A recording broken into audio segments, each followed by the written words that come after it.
இந்த ஒரு விஷயத்தை நாம் செய்தால் அல்லாஹ் ஜல்ல ஷானஹு தஆலா 3 விதமான அழகான பரிசுகளை நமக்கு வழங்குகிறார்.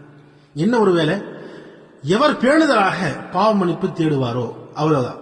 எவரோ பேணுதலாக பாவமன்னிப்பு தேடுவாரோ அவருக்கு அல்லாஹ் ஜல்ல ஷானஹு தஆலா 3 விதமான அழகான பரிசுகளை வழங்குகிறார். முதலாவது, அவருக்கு அல்லாஹ் ஜல்ல ஷானஹு தஆலா ஒவ்வொரு நெருக்கடியிலிருந்தும் வெளியாகும் வழியை ஏற்படுத்தி தருகிறார். முதல். இரண்டாவது, அனைத்து கவலைகளிலிருந்தும் ஈடேற்றம் அளிக்கிறான். இரண்டாவது. மூன்றாவது, அவர் நினைத்து பார்த்திராத முறையில் அவருடைய தேவையை அல்லாஹ் ஜல்ல ஷானஹு தஆலா நிறைவேற்றி தருகிறான் என்று நபிகள் நாயகம் ஸல்லல்லாஹு அலைஹி வஸல்லம் அவர்கள் கூறியதாக ஹஜ்ரத் இப்னு அப்பாஸ் ரலியல்லாஹு தஆலா அன்ஹு அவர்கள் ரிவாயத் செய்கிறார்கள்.